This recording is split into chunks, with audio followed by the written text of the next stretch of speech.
Donc, bonjour à tous et à toutes. Bienvenue à ce Midi du Sierra de Rachel Pelletier, dont le titre est Les défis de la coexistence entre le régime de gestion de l'orignal chez les Simo-Saguenay-Winnipeg et le gouvernement du Québec. Rachel Pelletier est étudiante à la maîtrise sur mesure à l'École d'études autochtones de l'Université du Québec en Abitibi-Témiscamingue. Elle se spécialise dans le droit et la gouvernance territoriale autochtone. Elle a fait son baccalauréat en sciences de l'environnement et en anthropologie à l'Université McGill.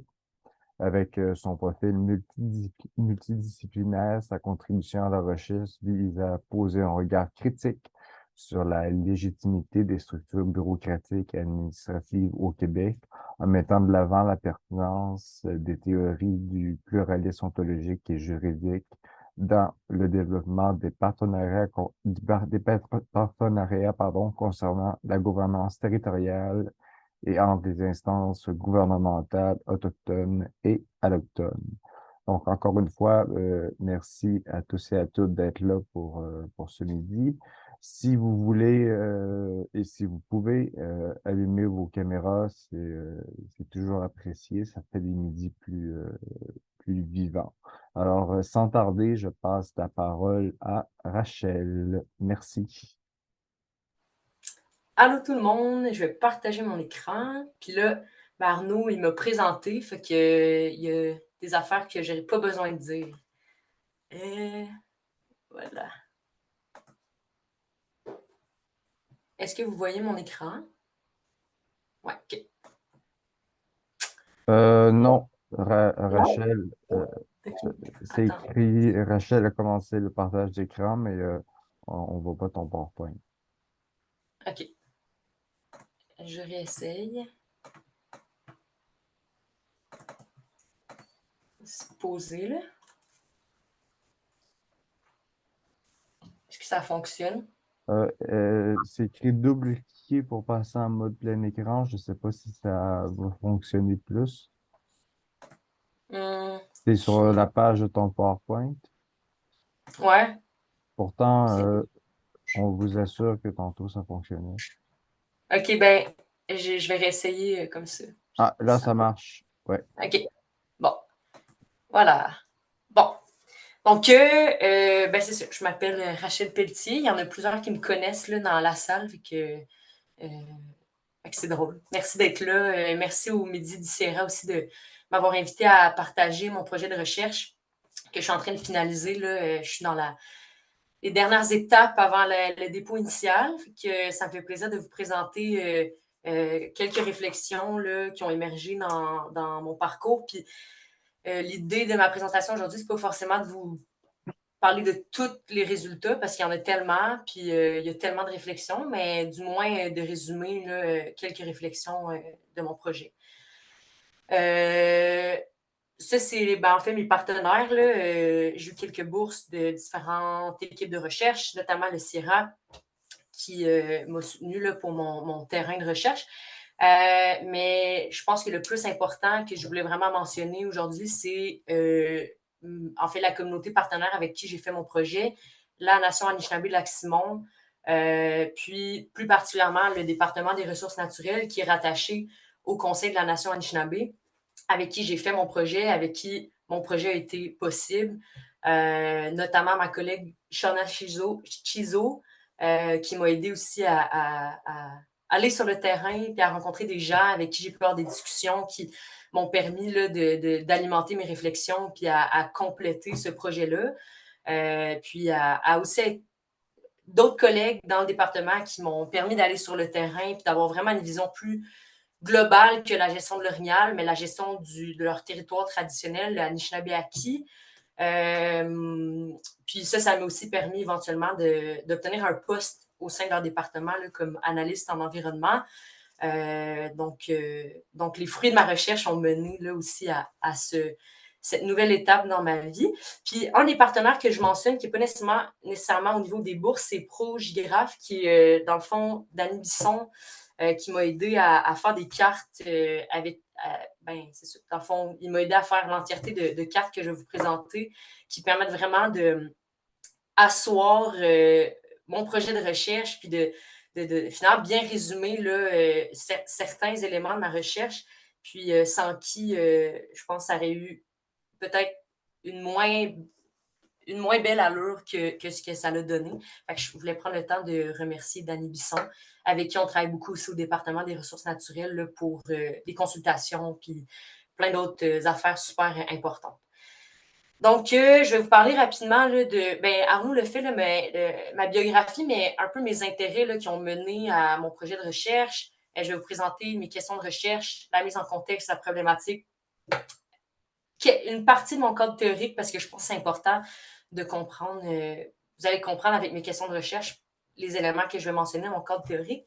Je vais parler de ma méthodologie un peu, puis de quelques résultats, là, dans le fond, quelques résultats que j'ai décidé de vous présenter aujourd'hui qui permettent de comprendre un peu la cohabitation, la coexistence, mais les défis de la cohabitation en Abitibi-Témiscamingue entre la nation Anishinaabe-Lac-Simon puis le gouvernement du Québec. Puis ensuite, ça va être la période de discussion. Donc, c'est ça. J'ai étudié en sciences de l'environnement puis en anthropologie. J'ai fait beaucoup d'anthropologie de l'environnement. Puis, je pense que là où mon intérêt a commencé sur les questions de gestion des ressources naturelles, c'est quand j'ai passé un peu de temps sur le territoire des Haïda en Colombie-Britannique, où j'ai eu la chance d'en apprendre plus sur l'impact des systèmes de droit canadiens et provinciaux sur les droits des peuples autochtones, sur la vision qu'ont les peuples autochtones de leur territoire, où j'ai aussi pu apprendre davantage sur les systèmes de cogestion, notamment parce que les Haïda, ils ont développé là, depuis 30 ans un système de gestion paritaire d'une aire protégée, qui est le Gwaii-Anas Heritage Site, entre Parc Canada puis la nation Haïda. Puis où j'ai vraiment commencé à avoir un intérêt là, sur l'écologie politique, donc les dynamiques de pouvoir qui entourent la gestion des ressources naturelles, l'impact des conflits politiques sur l'environnement, etc. Puis comment, en fait, il y a vraiment une nécessité, là, en contexte de changement climatique, de considérer les conflits politiques qui ont des répercussions là, vraiment notables sur le territoire. Puis comment il y a une nécessité de travailler ensemble pour développer des politiques environnementales qui sont vraiment plus réalistes avec les besoins sociaux, mais aussi écologiques du territoire. Parce qu'autrement, on va continuer à développer des politiques environnementales qui sont unilatérales, puis qui vont avoir des répercussions sur les gens, mais aussi sur le territoire. Donc, c'est vraiment de là que mon intérêt pour la question de recherche de mon projet a commencé. Je vais vous parler un peu de mon étude de cas qui a mené ensuite à mes questions de recherche que je vais vous présenter. Donc, moi, j'ai travaillé sur j'ai étudié en fait un moratoire qui a en fait encore dans la réserve faunique de la Vérandrie sur la chasse à l'orignal, qui a été demandée là, en 2019 jusqu'en 2020 par les différentes communautés Anishinaabe qui entourent cette réserve faunique-là. Donc ça, c'est une citation de l'ancien ministère Forêt-Fonds-de-Parc, qui est rendu un autre ministère, mais Pierre Dufour, qui disait que pour arriver à la décision de moratoire, ça prend des données scientifiques et factuelles, qui est un peu une citation problématique, puis vous allez comprendre pourquoi. Mais grosso modo, le moratoire, dans le fond, c'est pourquoi il y a eu un moratoire? C'est que les communautés Anishinaabe alentour de la réserve faunique de la Vérandrie, qui sont Lac-Barrière, Kitigan-Zibi, Winoué, Kitsakik et Lac-Simon, qui revendiquaient un moratoire de 5 ans pour la chasse à l'orignal dans cette zone-là, parce que ça faisait plusieurs années qu'ils observaient une diminution de la population d'orignaux dans la réserve faunique de la Vérandrie. Puis eux demandaient là, que dès la saison de chasse 2019, ce moratoire-là soit mis en place. La réserve faunique de la Vérandrie, pour ceux qui ne savent pas, ça fait partie de l'Outaouais et de l'Abitibi-Témiscamingue. C'est une des plus grosses réserves fauniques là, au Québec. Rapidement, les réserves fauniques aussi, pour ceux qui ne savent pas, ce n'est pas des parcs nationaux, c'est vraiment des réserves, c'est des zones en fait qui sont vouées à la conservation et la mise en valeur et l'utilisation de la faune. Donc, en d'autres mots, c'est des zones délimitées sur des territoires publics dans lesquels les individus peuvent pratiquer des activités récréotouristiques et aussi dans lesquels il peut y avoir de l'exploitation des ressources naturelles par des entreprises publiques ou privées. Donc, c'est vraiment pas un parc national, c'est différent. Puis, donc, c'est ça. Il y avait ces demandes-là d'un moratoire, puis le ministère Forêt-Fonds-de-Parc, à l'époque, ne voulait pas reconnaître la validité scientifique des observations des Anishinabés là, qui découlent de 20 ans d'observation d'une diminution des orignaux, de population d'orignaux, qui sont issus finalement de leur savoir traditionnel qui date de temps immémoriaux. Puis donc, le ministère a décidé simplement de baisser le nombre de permis là, alloués pour la chasse en 2019. Une action que les Anishinabés jugeaient inadéquate. Donc, il a commencé à avoir un élan de mobilisation à travers les différentes communautés Anishinabés, puis des alliances allochtones pour ériger des points de contrôle un peu partout dans la réserve faunique de la Vérandrie, qui ont été rapidement là, caractérisés comme des barrages par les médias populaires, comme des actes illégaux de violence. Puis, bon, ces points de contrôle-là ont quand même mis un peu de pression sur le ministère qui a décidé de, l'hiver suivant, faire un inventaire aérien pour aller vérifier si vraiment il y a une diminution de la population d'orignaux. Donc, cet inventaire aérien-là a été réalisé. Il a confirmé qu'il y avait vraiment une baisse de la population d'orignaux. Puis, le ministère, en fait, a jugé que ce n'était pas une baisse assez importante pour mettre en place un moratoire. Donc, il a décidé encore de simplement baisser le nombre de permis. Puis là, les Anishinabés, en fait, ont jugé encore une fois cette action-là inadéquate. Donc, ont continué les points de contrôle en 2020. Donc, la deuxième saison de chasse où il y a des points de contrôle. Puis, c'est vraiment en 2020 là, que les points de contrôle ont commencé à créer des tensions entre les différents utilisateurs du territoire. Donc là, il a commencé à avoir de la violence, là, puis des tensions qui se sont accentuées par l'inaction du gouvernement. Puis c'est ces tensions-là, finalement, qui ont mené le gouvernement à créer une entente, en fait, à signer une entente cadre avec les Anishinabés en 2021, donc le printemps suivant, pour mettre en place un moratoire là, de 2 ans, puis un retour graduel de la chasse en 2023, qui a été repoussé à l'année prochaine d'ailleurs, sur la chasse à l'orignal. Donc, je vous raconte ça parce que c'est vraiment ça a été mon étude de cas. L'idée, c'était pas d'étudier ni la table de négociation, ni la biologie de l'orignal, mais vraiment d'étudier les dynamiques de pouvoir dans la prise de décision, les moyens pour parvenir à la prise de décision là, qui ont mené à un moratoire 2 ans plus tard. Donc, d'essayer de comprendre pourquoi ça a pris 2 ans pour que le gouvernement écoute les Anishinabés, qui finalement visait simplement à, sensibiliser les chasseurs là, sportifs de la situation, et 2, d'inviter le gouvernement à s'asseoir, collaborer pour trouver les réelles causes de la diminution de l'orignal, qui ne sont pas nécessairement reliées à la chasse, mais à peut-être d'autres éléments comme la foresterie, l'exploitation des ressources naturelles. Donc, pourquoi ça a pris autant de temps avant que le gouvernement s'assoie et décide là, de collaborer avec les Anishinabés? On a ici une citation de Ronald Brazo, avec qui je travaille au département des ressources naturelles, qui a dit « Pour le moratoire, il fallait vraiment qu'on s'assoie et qu'il y ait une ouverture pour vraiment aller chercher ce qu'est le problème, mais les instances gouvernementales font leur truc parce que c'est un volet économique, la vente de permis, de ci ou ça, ça met une colonie sur le territoire. L'autre partie, c'est la foresterie, les mines, ça permet l'économie. Et là, l'animal en paie les conséquences. Donc, c'est pour illustrer justement que l'idée du moratoire, c'était pour s'asseoir puis trouver c'est quoi vraiment, pourquoi il y a une diminution de population des orignaux. Puis donc, ça l'amène, c'est ça, à la problématique suivante que j'ai soulevée là, dans cette étude de cas-là, qui est finalement la non-reconnaissance des savoirs Anishinabés puis de leur vision de la gestion du mousse. Mousse, c'est en Anishinabé-Mouin, en langue Anishinabé, ça veut dire orignal.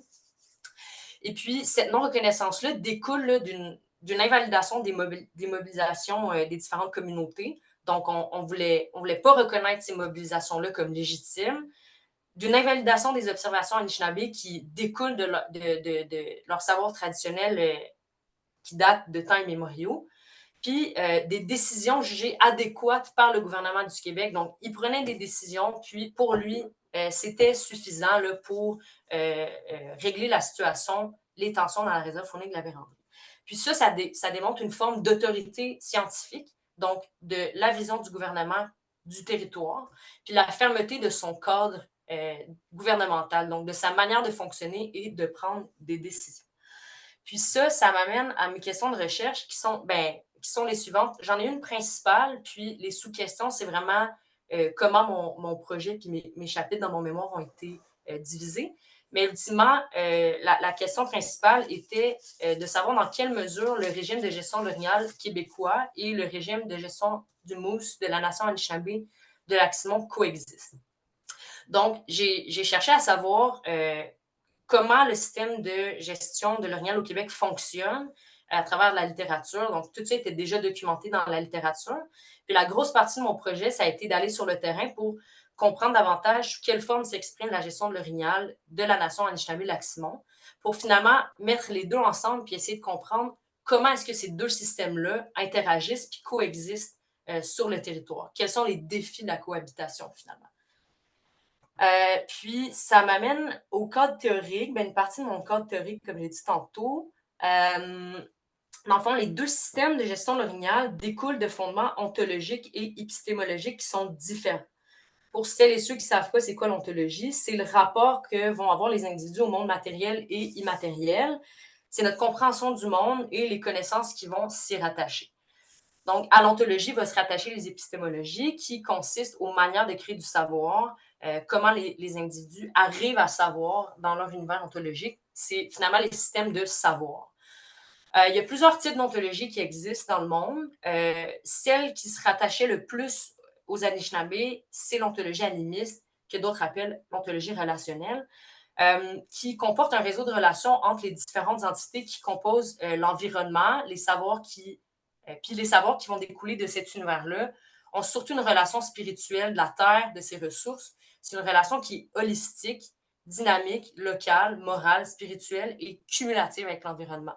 Donc, sur la diapositive, comme vous pouvez voir à droite, chaque entité de l'environnement sont interreliées entre elles, tandis que l'ontologie naturaliste, que d'autres appellent moderne, qui serait celle plutôt rattachée aux États occidentaux, donc celle rattachée au gouvernement du Québec, c'est une ontologie dans laquelle les éléments de la nature et de la culture vont être séparés plutôt qu'interreliés. Puis tout va être compartimenté selon l'humain et le non-humain. Puis les savoirs vont être créés souvent pour le progrès, le développement, depuis vraiment longtemps, là, depuis le siècle des Lumières et plus. Et puis, dans cette ontologie-là, souvent, les relations entre les entités vont être hiérarchiques avec le territoire. Donc, les ressources vont souvent être vues comme des objets passifs inanimés, comme de simples marchandises. Et donc, historiquement, le contexte colonial a amené à l'imposition de l'ontologie moderne sur les relations que vont entretenir les individus avec leur territoire. Les visions vont être clairement différentes dans le contexte de la chasse au Québec. Un bon exemple, c'est que depuis l'histoire de la chasse au Québec et des activités récréotouristiques, on voulait protéger le gibier, donc l'orignal, le gros gibier, pour pouvoir perpétuer les activités de chasse, puis que ça continue de rapporter de l'argent à l'État, plutôt que de protéger l'orignal pour sa valeur inhérente ou pour des raisons de subsistance. Aujourd'hui, cette vision-là a un peu évolué avec l'influence du contexte international de protection environnementale, mais ça reste que l'encadrement de la chasse sportive au Québec incarne une vision néolibérale de la faune que certains et certaines vont appeler la conservation néolibérale, qui est que finalement, c'est cette idée que la nature ne peut être sauvée que par la production de capital. Donc, ça fait le tour des ontologies. Ça a été vraiment la base sur laquelle j'ai comparé les deux systèmes de gestion d'orignal. Et puis, comment est-ce que l'État arrive à s'imposer dans la prise de décision? Il y a certains auteurs, comme le juge Sébastien Gramont, qui dit que, en fait, analyse dans ses travaux comment le droit va disposer d'un rôle structurant dans la mise en place de systèmes de gouvernance partagée en gestion du territoire. Pour lui, il y a plusieurs éléments, mais il mentionne notamment la gestion scientifique des ressources qui a une influence dans la prise de décision.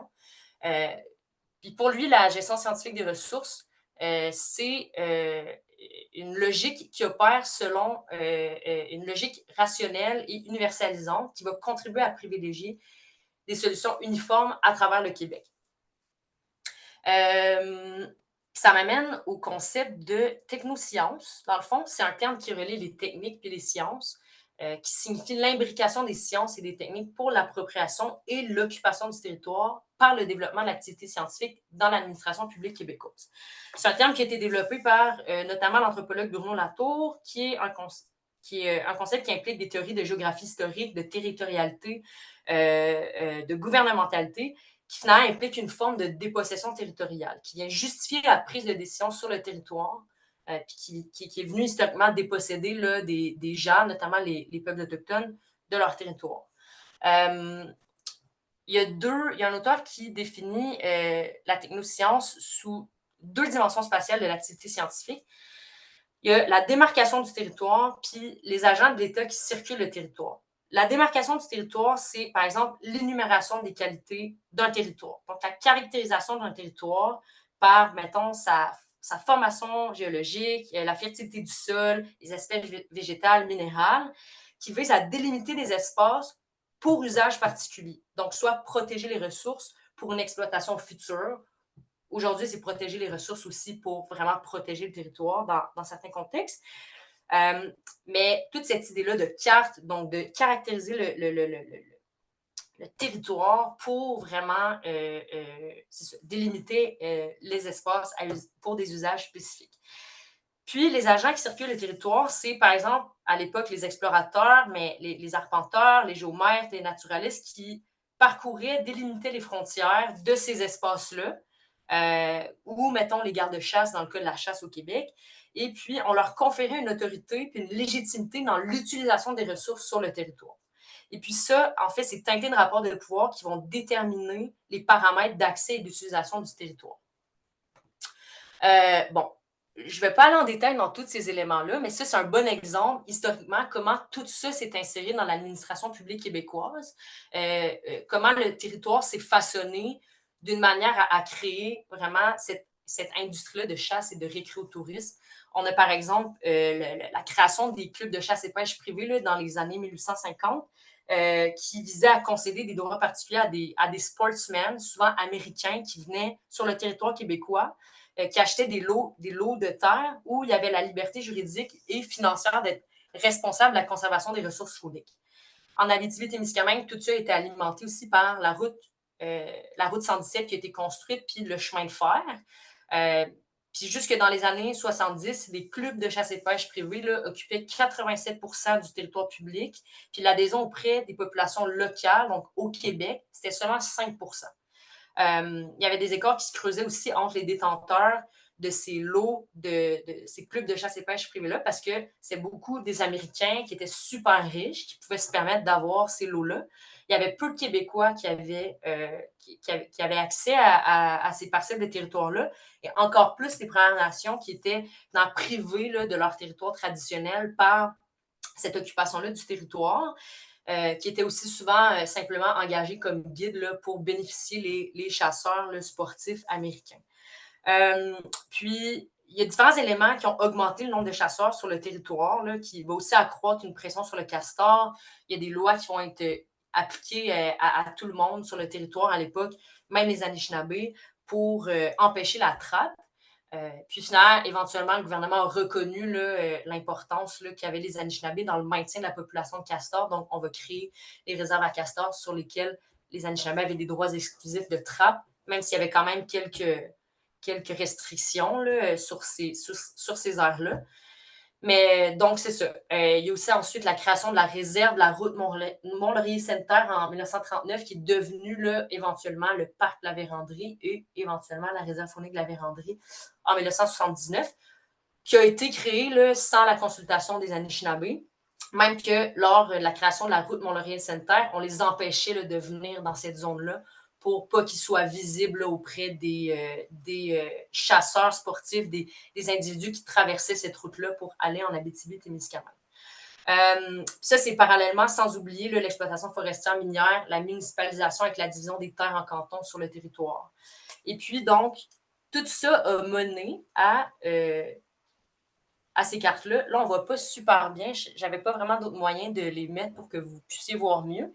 Ça, c'est les cartes que j'ai fait avec Danny Bisson, qui montrent en fait comment les paramètres d'accès et d'utilisation du Anishinaabe ont été largement changés par l'occupation et l'utilisation autochtone faunique et récréative de l'Abitibi-Témiscamingue. Donc, la carte à gauche montre là, vraiment toute l'occupation faunique et récréative aujourd'hui. Donc, les points rouges, c'est toutes les baux de villégiature, là, les camps de chasse allochtones sur le territoire. Le rose, c'est les terrains de trappe allochtones. Le gris, c'est toutes les terres qui sont rendues privées ou municipales, avec bon, les différentes pourvoiries, les zones d'exploitation protégées, la réserve faunique de la Vérandrie en beige ici. Mais ça démontre vraiment bien comment maintenant, en fait, le territoire là, des Anishinaabe est occupé là, par la présence allochtone, puis comment ça change la relation qu'ils peuvent avoir avec leur territoire, finalement. Puis j'aurais aimé ça le mettre sur la même carte, mais malheureusement, ça aurait été trop dense. Donc, on a fait à part une carte qui montre tout l'historique de perturbations forestières anthropiques, donc toutes liées aux activités humaines. Donc, qui montre depuis les années 70 là, tout ce qui a été coupé sur le territoire des Anishinaabe. Donc, le plus récent, c'est en rouge, là, ici. Puis, c'est ça, à droite, c'est les perturbations forestières, mais naturelles. Puis, il y en a beaucoup moins, là, comme on peut voir à droite, que des perturbations anthropiques. Donc, tout ça aussi, ça a altéré le territoire, puis ça a aussi des conséquences sur la manière que les Anishinaabe en fait, dans leur gestion de l'orignal, finalement, puis du territoire, de leur territoire traditionnel, du Anishinaabe-Aki. Bon, j'ai mis une citation de ma directrice aux ressources naturelles qui dit « Avant, on n'avait pas le droit d'aller à la chasse. Je me souviens que mon père me le disait. J'ai même encore ses anciens documents de quand il avait été à la cour. Toutes les requêtes qu'il a eues, c'est quand même dans les années 60-70. Ce sont des lois qui nous empêchaient de manger comme on avait toujours mangé et chassé. » Donc, c'est un peu pour résumer là, un peu toutes les différentes manières que le territoire était structuré, puis comment la législation qui était créée à l'époque pour les activités récréotouristiques s'appliquait à tout le monde sans exception sur le territoire de l'Abitibi-Témiscamingue. Donc, ça fait le tour avec mon cadre théorique. Je vais vous parler un peu de comment je m'y suis pris là, pour recueillir mes données.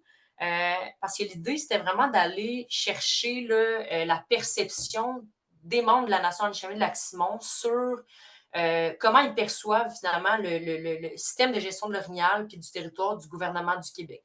Parce que c'est peu documenté dans la littérature ou pratiquement pas.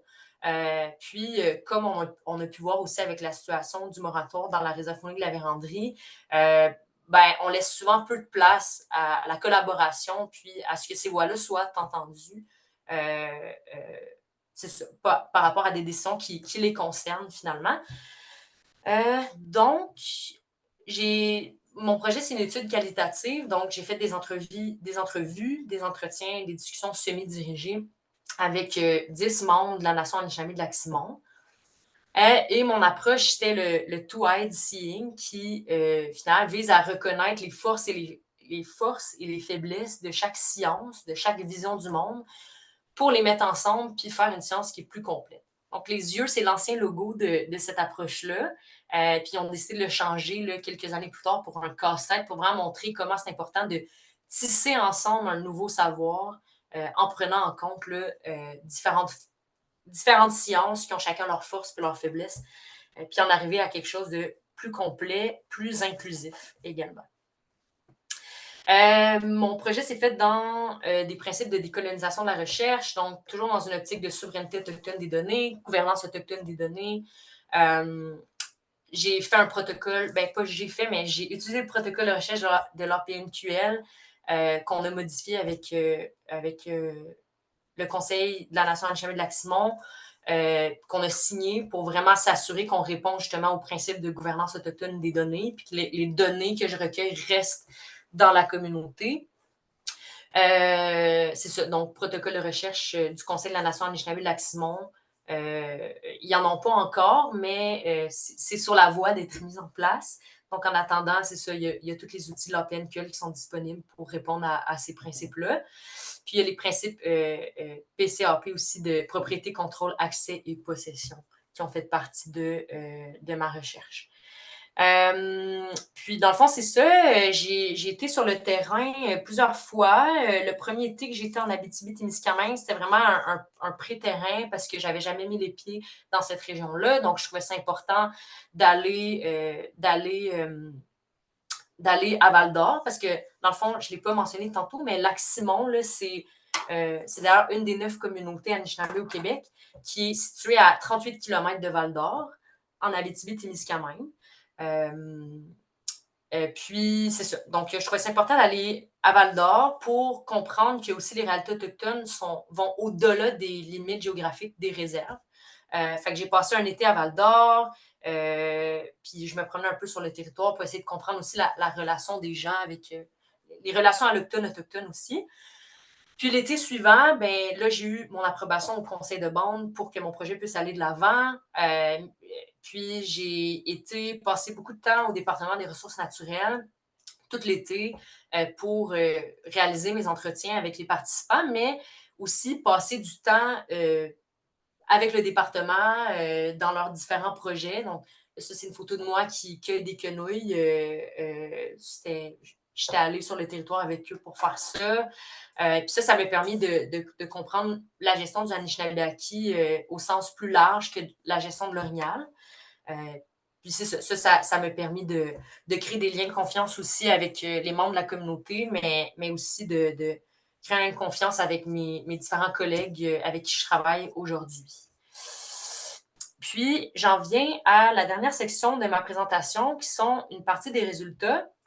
Ultimement, dans le fond, la principale conclusion à laquelle je suis venue, c'est que la coexistence, c'est un fait. Donc, dans le sens où partout au Canada comme au Québec, il y a différentes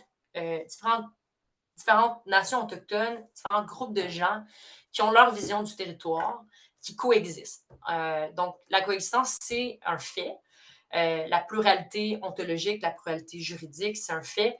Mais la question, c'est de savoir, est-ce que ces différentes sociétés-là cohabitent finalement? Elles peuvent coexister, mais ça ne veut pas dire qu'ils vont cohabiter forcément.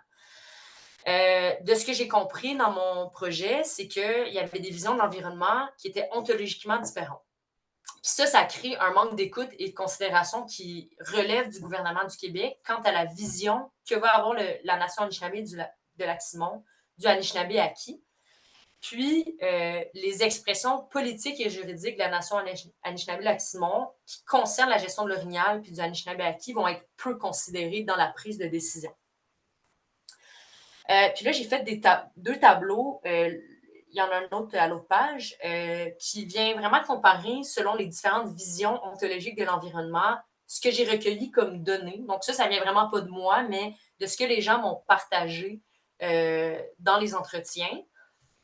Donc, juste pour rappeler, là, dans le fond, la gestion du mousse, donc de l'orignal chez les Anishinaabe, elle est plus ancrée dans une ontologie animiste, relationnelle. Donc, l'environnement a une valeur intrinsèque, puis tous les éléments de l'environnement sont interreliés. Donc, c'est une approche holistique.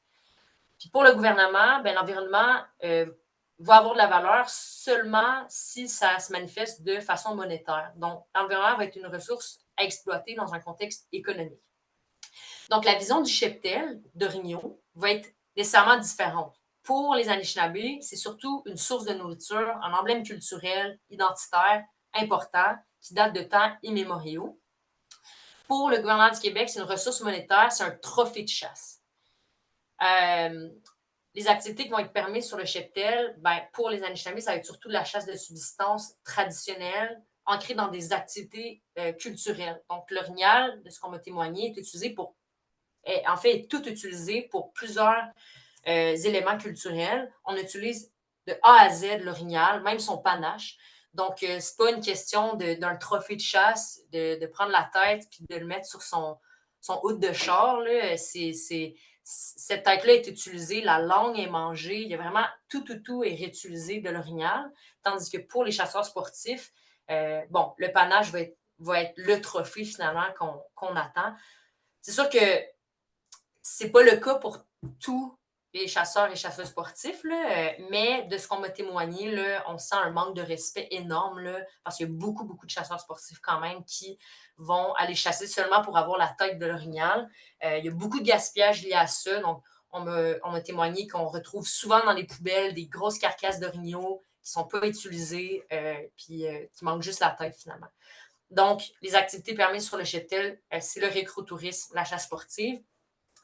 Les objectifs puis les bénéfices de la réglementation pour les Anishinabés, ça va être l'entretien du cheptel en lien avec la culture puis la subsistance. Donc, on veut protéger l'orignal pour qu'il puisse rester un emblème culturel finalement. Pour le gouvernement, en fait, les permis octroyés aux chasseurs sportifs, c'est une source de revenus économiques. Donc, c'est pour ça qu'on crée la réglementation. C'est tout le temps dans l'optique de pouvoir perpétuer les activités de chasse et récro-touristiques. Les conséquences de la perte du cheptel sont différentes. Donc, on a la perte d'un emblème culturel pour les générations futures. On a la perte d'une source de nourriture traditionnelle. Tandis que pour le gouvernement du Québec, c'est surtout une perte d'un revenu économique dans la région. Ici, on a une citation du chef de la Nation Anishinaabe-Lac-Saint, Lucien Wabalonic, qui était conseiller quand j'ai réalisé qui était conseiller pour le conseil et non chef quand j'ai fait l'entretien avec lui, qui dit tant qu'il y a de l'argent à faire, tant qu'il y a de l'orignal, ils vont essayer d'en faire le plus possible. Tandis que nous, les Premières Nations, les Anishinaabe, ce n'est pas ça. C'est vraiment de maintenir le cheptel pour maintenir aussi notre culture, notre façon de vivre, notre relation avec l'environnement. Donc, l'orignal fait partie de tout ça. Pour nous, c'est important qu'on ait encore de l'orignal. Pour continuer avec le tableau, après ça, j'ai terminé. J'ai analysé aussi un peu les discours du développement durable qui ont quelques similitudes, notamment la nécessité d'orienter le développement vers des avenues qui sont plus durables. Donc, on reconnaît qu'il y a des changements climatiques, on reconnaît que en ce moment, la manière que le territoire est exploité n'est pas durable, puis il faut aller vers des sources de développement qui sont plus durables. Par contre, la vision du développement durable est différente. Donc, chez les Anishinaabe, c'est beaucoup ancré dans le principe des 7 générations. Donc, on va prendre des décisions qui vont avoir des conséquences pour 7 générations. Tandis que pour le gouvernement du Québec, puis souvent les sociétés occidentales, on veut permettre la conservation pour pouvoir continuer des activités d'exploitation. Donc, sauver la nature par la production de capital.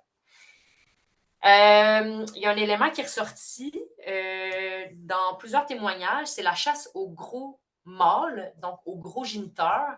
Dans le fond, on m'a souligné comment les mâles étaient vraiment importants pour le maintien des cheptels, pour perpétuer une génétique qui est plus forte au sein des populations d'orignaux. Chez les chasseuses Anishinaabe, c'est autorisé, mais c'est pas recommandé. Donc, pourquoi? Ben, en fait, c'est déconseillé pour ne pas nuire à la santé des cheptels, mais aussi parce que la chair des gros mâles est beaucoup moins tendre que les plus jeunes orignaux. Tandis que la chasse aux gros mâles, chez les chasseurs sportifs, c'est autorisé dans la loi. Il n'y a pas de restriction là-dessus. C'est même encouragé entre chasseurs sportifs pour le panache, parce que c'est le trophée. On veut le trophée, on veut le panache, on veut la tête de l'orignal. Puis c'est pas nécessairement considéré comme problématique pour le gouvernement du Québec dans ce que j'ai lu. Mais du côté des Anishinaabe, il y a quand même une inquiétude face au ratio mâle-femelle puis la génétique des cheptels qui serait moins forte à long terme. Alors ici, on a une citation de Ronald Brazeau qui parle du développement durable, que je trouvais... On a beaucoup ri là, quand il a parlé de ça, parce que c'est une façon quand même humoristique d'apporter la situation décrite dans les 2 tableaux que je viens de vous présenter. Donc, c'est un bon résumé. Qui dit « Le développement durable, c'est juste des termes qui ont mis là-dessus. Développement durable, c'est leur seule excuse pour aller plus vite encore. On parle de conservation, mais en fait, on n'en fait même pas. Ils font le minimum. C'est ça qui est déplorable. C'est ce qui est en haut de tout ça, c'est l'industrie qui prime à bord et qui doit aller de l'avant. Dans un buffet, c'est l'industrie qui est la première à rentrer. Après ça, c'est les pourvoyeurs. Après ça, c'est les utilisateurs du territoire. Et ensuite, les Premières Nations. Puis quand tu es rendu au bout de la chaîne, ben, il ne reste plus grand-chose. Tu sais, on peut-tu avoir un peu de salade à travers de tout ça? Le bar à salade, ça va prendre 50 ans avant qu'ils reviennent. Ils vont dire « Attends encore ». Voilà. Puis, on a une autre citation ici d'Adrienne Jérôme qui dit il faut diminuer la chasse, tuer des femelles peut-être, il faut que ce soit équilibré. C'est comme nous, il faut avoir un certain équilibre entre hommes et femmes. Il y a beaucoup de femelles et très peu de mâles. Il faut avoir un équilibre. C'est la loi de la nature. Donc, ça vient bien résumer là, la différence entre la chasse aux gros mâles puis la nécessité là, de les garder là, dans les cheptels pour maintenir la génétique des cheptels. Puis, on m'a souligné aussi dans plusieurs témoignages quelques pistes de solutions. Puis, je vais finir avec ça pour vous laisser la période de questions puis de discussion. Il fallait notamment plus d'écoute et de compréhension des ontologies autochtones. Donc, on se sent vraiment incompris. Puis ça date pas d'hier. C'est énormément documenté que soit on ne reconnaît pas les savoirs traditionnels et écologiques autochtones, mais même dans les systèmes de gouvernance partagés qui vont être mis en place, on a vraiment de la difficulté de la position du gouvernement, des gouvernements, de bien comprendre les ontologies autochtones. Une autre piste de solution, c'est les actes de résistance pour une place dans l'arène politique. Donc, c'est malheureux, mais en même temps, historiquement, ça a toujours pris des conflits, des points de contrôle, des mobilisations pour que le gouvernement agisse, pour interpeller le gouvernement, puis qu'on s'assoie, puis qu'on collabore. Donc, le moratoire, c'est un bon exemple. Sinon, on a parlé d'un plan de gestion du Anishinaabe-Aki et du Moose propre à la nation Anishinaabe de Lac-Simon. Puis des lois à la hauteur des réalités sociales, géographiques et écologiques, donc des lois qui sont plus réalistes avec la géographie de certains territoires. Donc, ça ferait le tour de ma présentation.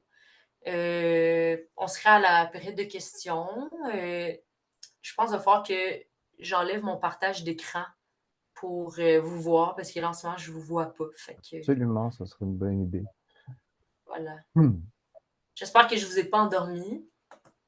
Non, ta présentation était intéressante et très éclairante. Merci beaucoup. On passera à la période des questions. On a 15 minutes, mais on peut déborder d'une quinzaine de minutes quand même. J'aurais d'abord une question pour toi. J'ai travaillé un peu à Kitikandi au moment où il y avait des points de contrôle ou des barrages faits par les Anishinaabe et j'ai eu la chance de parler avec certains d'entre eux. Ce qui revenait à quelques reprises, ce qui est revenu à quelques reprises, c'est que les Anishinaabe accusaient les chasseurs blancs de manquer de respect aux orignaux et ce qui faisait en sorte aussi que ça causait, en tout cas en partie, la diminution du cheptel. Je me demandais, est-ce que c'est quelque chose qui est revenu dans le discours de tes interlocuteurs? Ouais, c'est T'en une as belle. parlé un peu pendant ta présentation, mais ouais. Ouais, ben, je suis allée vraiment rapidement sur tous les éléments, puis même que j'ai Ouais. pas tout mis, mais en effet, ça, c'est un des plus gros éléments qui est ressorti. Justement, la difficulté là, de cohabitation avec les différents chasseurs allochtones. On m'a témoigné des choses assez violentes. Là. Il y a certaines personnes Anishinaabe qui se voient complètement privées d'accès à leur territoire pendant les périodes de chasse. Il y en a qui se sont fait menacer avec des armes à feu là, dans leur visage là, parce qu'ils ne pouvaient pas accéder à leur propre territoire. Ça, c'est un enjeu. Puis, justement, dans un rapport qu'un comité Anishinaabe de recherche a fait sur cette situation-là aussi, ça a été mentionné à maintes reprises. Puis, c'est quelque chose qui se retrouve, on en a parlé l'année passée dans les médias chez les Atikamekw. C'est quelque chose qui est documenté aussi chez les Anishinaabe dans le nord de l'Ontario. Il y a vraiment un problème là, au niveau de l'éducation des chasseurs allochtones. Il y a quelque chose à faire à ce niveau-là. Le gouvernement doit vraiment s'attaquer à ça parce que c'est en effet un problème sur le territoire là, pendant les périodes de chasse. Ça a des conséquences parce que les chasseurs Anishinaabe chassent autrement à cause de cette période-là qui est vraiment difficile là, sur le territoire. C'est ça. C'est tellement dangereux, même en Abitibi, là, pendant la période de chasse, de se promener sur le territoire. Il y a des coups de feu partout. Puis ça, on me l'a mentionné aussi. Là, il y en a qui me disent, moi, pendant cette période-là, je ne vais pas à la chasse parce que c'est trop dangereux. Donc, où ils changent leurs habitudes de chasse, parce qu'ils ne veulent pas aller sur le territoire. Fait que, ouais, c'est une bonne question. Je trouvais ça important de le souligner puis de le préciser davantage. Merci beaucoup, Rachel. S'il y a d'autres questions, je vous inviterai à lever vos petites mains numériques. Euh, ou pas. Questions, commentaires, n'importe quoi, là. La Ouais, parole on est peut à vous, discuter. gens participants. Mélanie, Oui, j'allais lever ma main numérique, mais tu as vu ma vraie main, donc ça oui, marche c'est aussi. mieux. Bonjour, merci Rachel pour cette présentation très intéressante. Je vais faire un peu du pouce sur la question d'Arnaud. Moi, je travaille pas avec les Anishinaabe, j'ai travaillé avec les You à la Baie James. Et je me souviens très bien, plusieurs d'entre eux m'avaient parlé le mot que je cherche, enfin, à quel point ils étaient choqués par la tradition très québécoise de mettre une tête d'orignal ou l'animal en entier sur le capot de la voiture, sur le camion, etc. Un peu comme un trophée. Ben, toute la logique des trophées en général qui a vraiment est vraiment choquante pour beaucoup d'Autochtones. Et je me demandais si dans le contexte de ta recherche, c'est des choses qui avaient été discutées. Je sais qu'il y a apparemment un festival, mais en tout cas, c'est ce que les personnes avec qui je travaillais m'avaient partagé, là, une sorte de festival qui aurait lieu à Val d'Or, si je me souviens bien, où il y avait énormément de gens qui mettaient une tête d'orignal sur leur capot, mais je ne sais pas si ça se fait encore ou pas. Mais bref, je me demandais si tu avais des choses à dire là-dessus. Merci. Ben oui, là, ben c'est ça. Sur les 10 personnes avec qui j'ai eu des entretiens, tout le monde m'en a glissé un mot de ça. Là. Le manque de respect, le gaspillage. Il y en a qui me disaient même qui, en fait, ils ne comprennent pas pourquoi ces gens-là ne viennent pas porter la viande qui gaspille dans les communautés. Ça commence à se faire, mais pas partout. Puis vraiment, ce manque de compréhension-là aussi des droits que les Anishinaabe ont de chasse aussi, ça a été souligné, mais vraiment, l'idée du trophée puis le manque de respect, tout le monde m'en a parlé. Puis, ben, c'est ça le festival que tu parles. Je pense que c'est le festival du bœuf à Sainte-Germaine-de-Boulay. C'est pas à Val d'Or, mais ouais, c'est ça. Je suis jamais allée, mais je pense que c'est très. C'est ça, je sais pas si je suis jamais allée. Fait, je sais pas s'il y a des carcasses de rignaux là, qui sont sur les capes d'auto, mais ouais, c'est ça. Puis, tu sais, des photos de panache de rignaux avec des canettes de bière sur les panaches. Tu sais, toutes sortes d'affaires que c'est ça. Il y a vraiment une divergence là, assez contrastée là, entre les deux visions de l'orignal, puis comment il est utilisé. Puis même que le gaspillage, ça va jusque chez le boucher, là, même si avec les meilleures intentions du monde, tu veux tout conserver de l'orignal, puis tu l'envoies chez le boucher. Les techniques d'abattage sont différentes aussi, qu'on me dit que chez les Anishinaabe. C'est pas tout qui est réutilisé nécessairement chez le boucher. Fait que ça aussi, ça a été souligné. Ouais. Merci Mélanie pour ta question. Juliette, à ton tour. Salut, merci Rachel pour ta présentation, c'était vraiment intéressant. Puis j'ai l'impression que mon mémoire et le tien vont beaucoup se parler, là. J'ai hâte de lire le tien. Euh, ouais, ma question, c'était plus par rapport aux solutions que tu as mentionnées à la fin. Je voulais savoir un peu c'était quoi ta vision après tout ce processus-là sur qu'est-ce qui serait idéal. Tu sais, là, tu mentionnais plus des solutions qui avaient été soulevées par tes participants, participantes, mais toi, qu'est-ce que tu envisages pour la suite? Peut-être par rapport aux lois aussi, là. C'est une bonne question. C'est une grosse question. Ben, c'est sûr que j'ai pas d'opinion nécessairement. Ben, en fait, les pistes de solutions, c'est pas moi qui les a écrites, là. C'est les gens qui me les ont soulignées. Fait que, moi, je voulais pas en décider pour eux.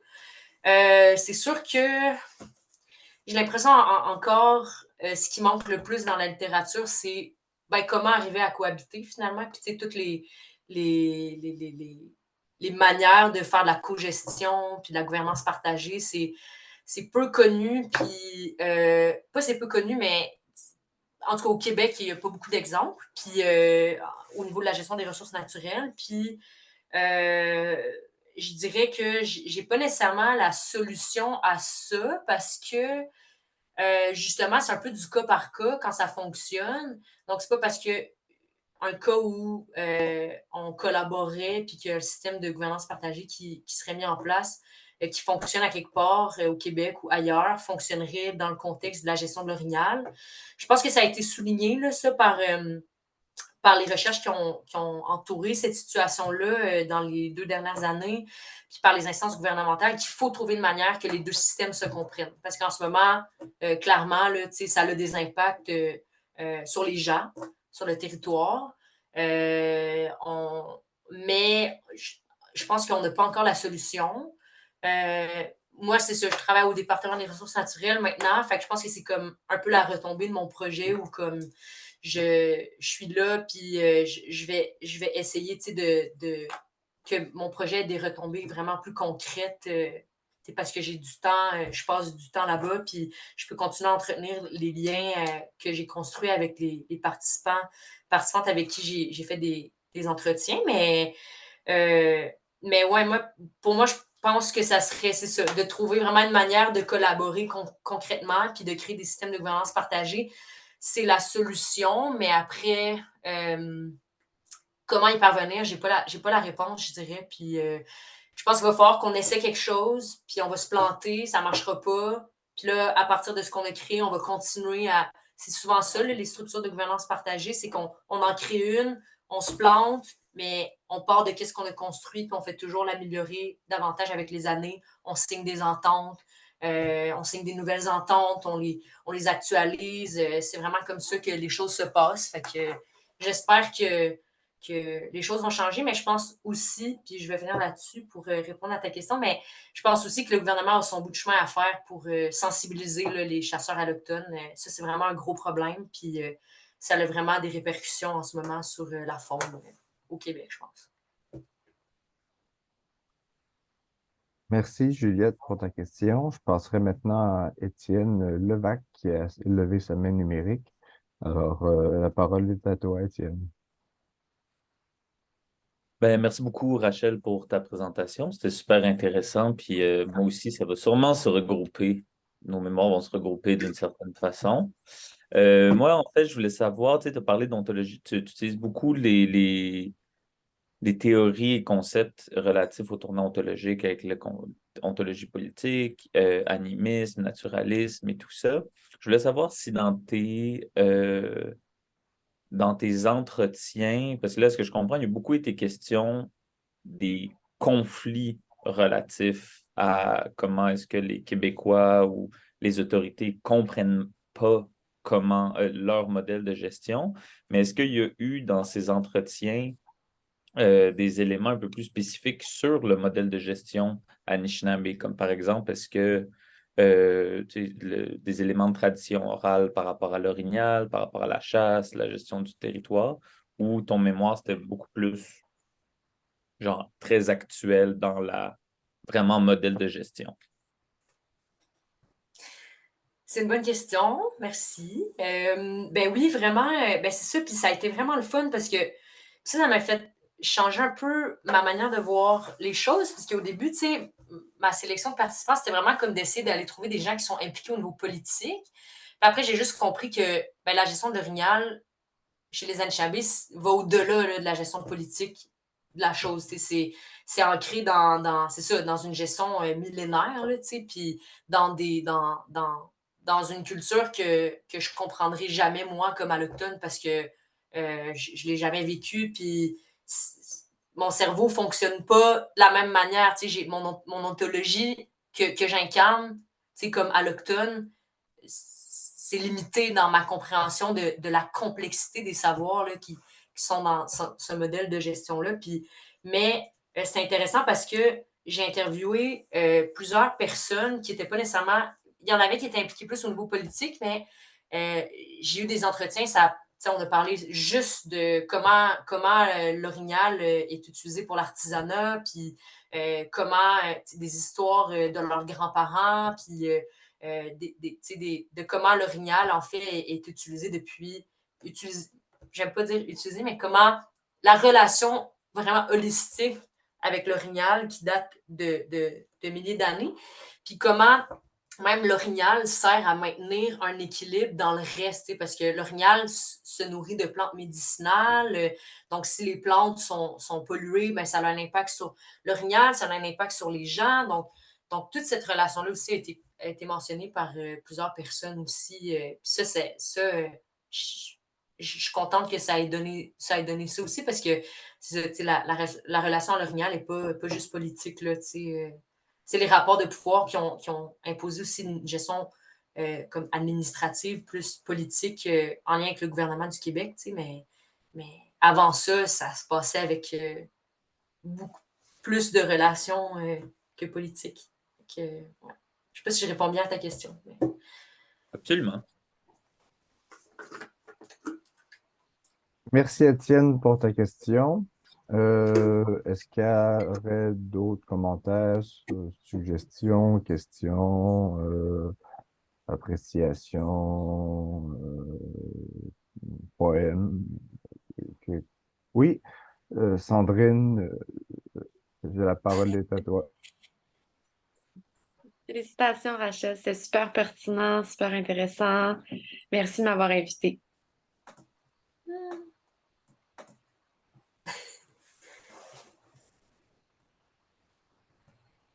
Merci à tous et toutes d'avoir été là. Non, excuse, correct. Je voulais juste dire merci à tout le monde d'être venu. Il y a beaucoup de mon entourage qui était là. Puis c'est ça permet de comprendre sur quoi j'ai travaillé depuis toutes ces années. Des fois, à vous dire que je ne peux pas être disponible des soirs ou des fins de semaine. Mais ouais, je suis contente que vous soyez là aujourd'hui. Puis je suis vraiment reconnaissante de votre écoute. Bon, ben encore une fois, merci Rachel, merci à toutes et à tous les participants pour vos questions et pour votre écoute aussi. Je mettrai fin à l'enregistrement donc au midi du Sierra. Alors, en vous disant à la prochaine, ici Arnaud Simard-Raymond, Montréal.